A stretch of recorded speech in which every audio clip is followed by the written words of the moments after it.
10 after 8. Join the conversation at 770-5633. We're powered by Charter Business. Email Bill at BillMeyerShow.com. Always a pleasure hearing Gerald Celente. You hear him on Coast to Coast every now and then, and I always turn it up when he's on Coast to Coast, let me tell you. I assure you of this. Of course, Gerald Celente is the publisher of the TrendsJournal. TrendsJournal. You can find out more about the publication on TrendsJournal.com.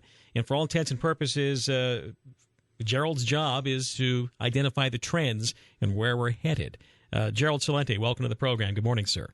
Thanks for having me back. Boy, so how many years have you been forecasting trends or just observing trends and telling people all about this? We began the TrendsResearchInstitute in 1980.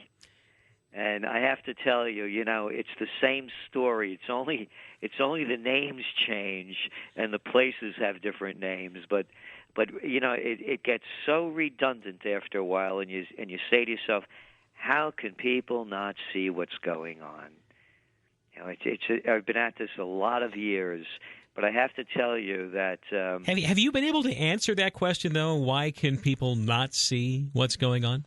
Well, I don't know if I told you this, but or you know about it. I bought 3 of the most historic buildings in the United States on the most historic corner in the United States, up here in Colonial Kingston, New York, after I came back from Berlin in April of 2012.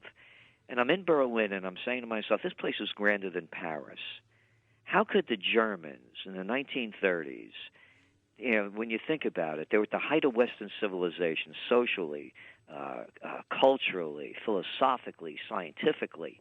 I mean, these are the Germans, Bach, Beethoven, Wagner, Goethe, to Einstein, to Fritz Lang, to Marlene Dietrich. And I've been looking to leave the country because I'm disgusted with what's going on here. I've been down to Argentina, Chile, Uruguay.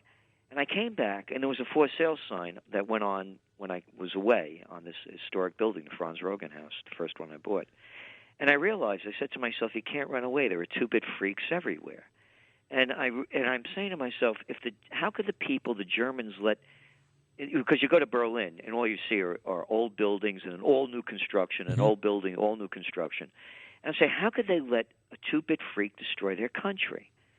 And it's the same thing that goes over and over again. How can people let these two-bit freaks destroy their country? Oh, you want to see some two-bit freaks? Hey, did you watch the debt ceiling debacle? Matter of how fact, about the I did. fiscal cliff? Yep. Oh, how about Obamacare? Yep. One two-bit freak after another. Harry Reid, Mitch McConnell, Lindsey Graham, John Insane McCain, Barack Obama, Clinton Bush, one two-bit freak after another, and the people salute, they cheer, and they vote.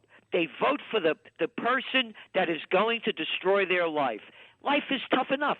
You got love problems, family problems, health problems, financial problems, and all of a sudden you got these total strangers out there screwing with your life on an everyday basis. So to me, to answer your question, it's when is the human spirit going to rise to the level where they stop taking crap from these jerks? That's a great question. I think part of the problem is that up to this point, Gerald, I think people still think they have something vested in the status quo. Would that be a fair assessment? No, I don't think so. You don't think so? No, okay. I think the people are just afraid they lack the courage. They lack the dignity, and they lack the respect. How could they look up to these people? It's a freak show. Hey, turn on what's his name? Jay Leno. Turn on Letterman. Watch Jon Stewart, and there he is. You'll see a president, past president, the head of the Army, Navy, the Joint Chiefs of Staff, with clowns. What is this country digressed into? Hey, how about the President of the United States chatting it up with the women of The View? I mean, could you imagine Eisenhower doing this? Well, absolutely not. But, of course, that kind of goes into I've often said that one of the biggest problems we have is that we are still conditioned to express respect for these individuals. Well, respect for the office. And I'm thinking to myself, they have no respect for me. These guys couldn't shine my shoes. They're leaders. They couldn't lead me across the street. My point exactly, which is why I'm having you on here to talk about the trends as you see it here. So, Gerald, what do you think are some of the major trends that we're facing right now?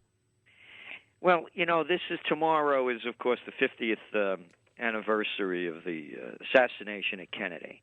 I noticed that the statists or the apologists for the Warren Commission have been on full speed ahead for several months now. And I was asked to meet John Connelly, who of course took the bullet in the back, sitting in front of Kennedy. And there's a photo of me, him, and his wife Nellie in front of the book depository. Great photo, by the way. In 1990, I was a young guy back then. I know. But anyway, you ask me what's the trend, and this is the trend. I'm going to tell you the trend. He told us, we were parked in front of the book depository where Lee Harvey Oswald ostensibly was as a side. And Connelly starts telling the story of what happened that day. He asked to meet me because I wrote the book Trend Tracking back in 1989. And in that book, I had predicted a new third party and someone like Ross Perot being the candidate. So this is 2 weeks before the election now in 92, October 25th, a week or two. And he wanted to meet me, and how I figured this out and what I saw coming next. First we had lunch, then we went to the book depository. It's his first time back, he and his wife, since the assassination. They didn't even go for the when they made it a museum in 89. He starts telling the story. He said, I heard a gunshot. He said, I looked over my right shoulder. Now, remember, we were parked in front of the book depository, so looking over his right shoulder was the grassy knoll. Mm-hmm. He said, I knew it was a gunshot because I've been hunting since I'm a little boy. He said he was wearing a dark blue suit, scrunched up in the jump seat, holding his Stetson hat on his knee. He said, I looked over to my left, and there were brains on my shoulder. He said, I know there were brains because my daddy was a butcher. And that's the way the story began. And we spent time. He went over the whole thing. He and Nellie, they both said 3 shots. Mm-hmm. So we got out of the car, took some pictures, blah, blah, blah, get back in the car, and there's not a word said. And I'm sitting across from him, and I realized he was a dying man because my father, may his soul rest in peace, died of asbestos poisoning from working in the shipyards. And they had him on heavy doses of prednisone, and he had all these big purple splotches on his hand. Well, so did Connelly. Connelly's lungs were acting up from the lung wound. I think he had adhesions. They had him on heavy doses of prednisone. He dies, by the way, in June. This is in October of 92. He died in June of 93. We stayed in contact up until April. And I said to myself, this guy's he's talking like a dying man, because at lunch, I never liked Connelly, and my first emotion at lunchtime was embarrassment for myself because of the things he was saying and how on point they were, and me prejudging him. We're walking back into the Anatole Hotel, and he looks at me, he stops, he said, I read your book.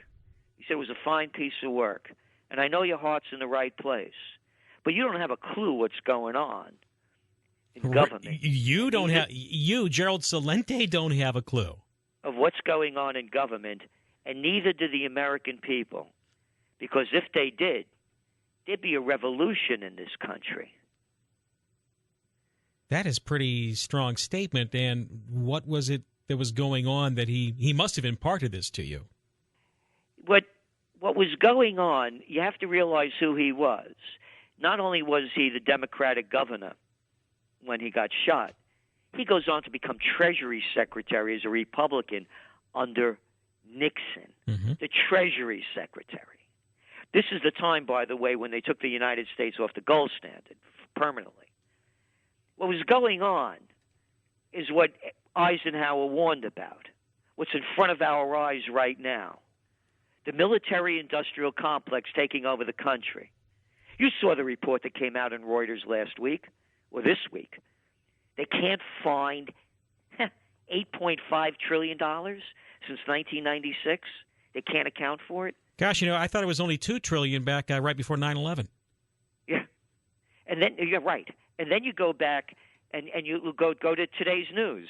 Oh, hey, great news! We're staying in Iraq, in Afghanistan. They made a deal.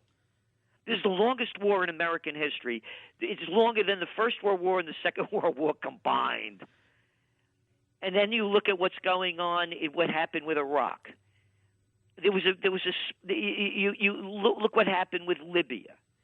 Can't people see what's going on? There were no wars under Eisenhower because he was a real man. He fought. He was a general. Not like these little chicken hawks, these little boys that never fought a day in their lives. Oh, Obama plays basketball, Bush washed out in the National Guard. I mean, come on. Clinton, Slick Willie, a draft dodger. Look, one after another. Lindsey Graham, oh, yeah, there's a real tough guy for you. How about Mitch McConnell? Oh, yeah, put a uniform on him. Harry Reid, oh, yeah, I could see him leading the charge. So you're saying the number one trend, are you implying that it's just war on war? Revolution. Revolution. It's what Connelly warned 20 years ago, because you couldn't see it 20 years ago. We were on the cusp of the digital revolution. America was feeling positive with the upcoming election of Clinton and Gore, two baby boomers. We were the Cold War was over. Now everybody sees the fraud in front of their face. You can't run away from it. Is the trend just revolution in the United States? Is it a United States experience, or is this a worldwide? No, it's global. It's global. Look what's going on. Look at we're coming out with the new TrendsJournal in just a few weeks, and we're doing all of the youth unemployment numbers basically around the world. Here you got all these young people holding college degrees in worthlessness that can't find jobs. Pick up today's headlines. Look at one of the fastest growing jobs in the United States, home health aides. Oh yeah, they make $10 an hour. That's the fastest growing job. I noticed in your summer journal here that the way the government fudges and lies about the statistics. Of course, we heard about the jobs report shortly before the 2012 election. Don't even get me started on that. But, reported unemployment rate about 7.6. You add the short-term discouraged, you about double that then. You add long-term discouraged, you're at 23%. And then you add part-time and underemployed, and then you're basically up to 43% of unemployment rate at this point. You look at John Williams' shadow stats. Anybody that wants to really do the work, go look at his shadow stats. He's showing 22 to 25% real unemployment. Sure. And that's what so that's what happens. It's social unrest. It's as old as history. There is no respect for the government. So are you tying this? The original, when we first started talking, Gerald, you had mentioned that you wondered how did people. You were looking at Germany, right? And you were saying how did people follow these clowns or start following these clowns? But it's the same kind of pattern. Then you're looking at at Nazi Germany. You're saying we're going right down there, same path, right? Because here's my greatest fear.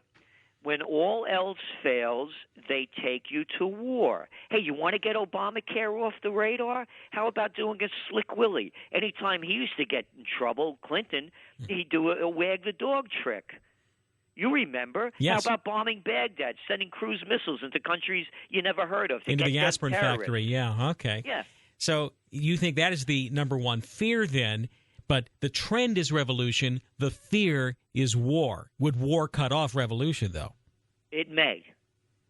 It well may. Because you'll see the yellow ribbons come out. You'll see those made in China American flags flying everywhere. Oh, they'll get the people right away. You asked me, people ask me, how did Lee Harvey Oswald do it? I don't know. I don't know who did it. Why would I believe anything the government says? Read my lips. No new taxes. I didn't have sex with that woman, Monica Lewinsky. I smoked, but I didn't inhale. Saddam Hussein has weapons of mass destruction and ties to Al-Qaeda. You go back to remember the Maine of the Gulf of Tonkin incident that never happened. Well, I'm sure you're on the into anything. Yeah, I'm sure you're on the Fox, CNN, and White House Christmas card list. No doubt. Gerald Celente here on the program this morning, 8:24. Gerald, we don't have a lot of time with you. I know you have other people to talk to, but I wanted to. Ron's been holding on. You had a JFK question about that since you did talk with former Governor Connelly. Ron, go ahead. A quick one here with Gerald. Go ahead. Yeah, hey, Bill, I agree with you. It seems like they really want to put this thing to bed. My question for Mr. Celente was, last I heard, they sealed records for 80 years from the assassination, so we still have things to come out 30 years from now. Am I correct on that? And I haven't heard anything about that. I don't know, but you have to also understand that the investigations were rigged from the beginning with the people they put on and the people they excluded. Again, we never find out the truth about anything. It's the government. They lie. Right. Okay, thank you. All right, thank you for that, Ron. Gerald, here in the final couple of minutes here, really you just have to subscribe to TrendsJournal to find out more, get the latest on this. I have to ask you, though, is there any place to hide in this world? Is there a safe place to hide? I know you had talked about, wanting to maybe even expatriate. I've read about these sort of things. Well, this is why I decided to stay. And that's why I bought these historic buildings in colonial Kingston, New York, when I came back from Berlin. I was looking to leave the country. I was down in Uruguay, Chile, Argentina, and I realized you can't run away. There are two-bit freaks everywhere. This is my country, and I'm staying here, and I'm not going to run away because of these jerks.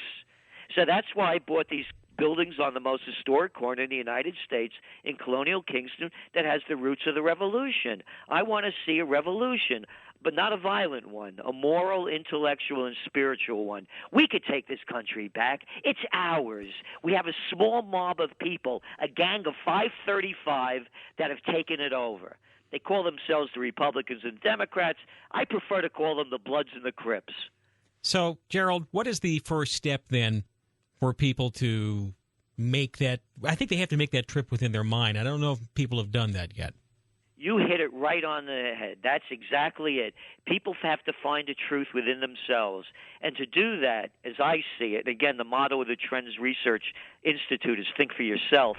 The way I see it is people have to get in shape, physically, emotionally, and spiritually. Because when you find the truth within yourself, you don't take crap from other people, and you don't believe in lies, nor do you live them.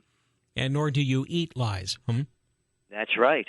All right. Getting in shape in all forms. TrendsJournal.com, you can find out more about it. How much does it cost to subscribe, by the way? It's only $99 a year, and that includes every day or weekdays we do Trends in the News. And we give the real news out there to put you on top of the news and ahead of the trends. And also, we have a discount request page there because we know people are having a difficult time.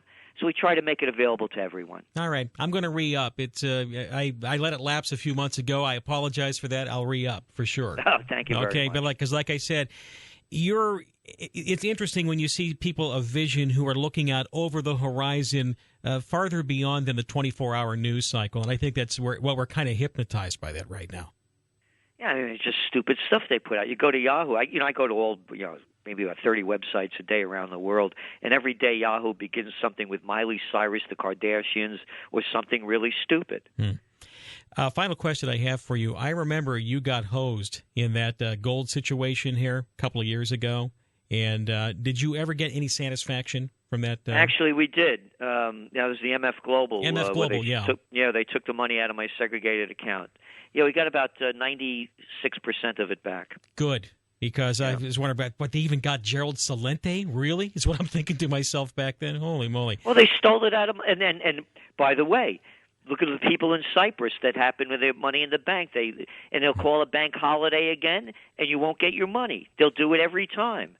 It could happen to anyone, and it's going to happen because when you look at the other economic trends, this thing's out of control, and the only way they're keeping it going is by pumping all this fake dough into the system. I also read that the European Union banks are going to start charging a negative interest rate. Boy, Gerald, they want us spending that cash into the system immediately. They must think something's up. Boy, you're one of the few people that we're listening to. You're really on top of things. Yeah, you're right. And the people don't know that. 0.1 interest rate they're going to be charging them. Yeah. Minus 0.1. Mm-hmm. So in other words, it will cost you money to keep your check in the bank. Yeah, they don't want you keeping it. It's what. And exactly that's it. And within just a couple of hours, we're going to be sending out a trend alert to our subscribers, and I'm going to make sure you get it by Dr. Paul Craig Roberts, who was the former Assistant Treasury Secretary under Ronald Reagan, who is saying exactly that. How the banks are going to steal your money, and that's what the piece is going to be on. All right. Sign me up there. Gerald, thanks for being on the show this morning. We'll get all the information up. Once again, TrendsJournal.com to find out more. Gerald Celente, publisher of the Trends Journal. Thanks for being on the show. Thanks so much for having me. All right. All the best. It's 8:30 on AM 1440 KMED. We'll be right back.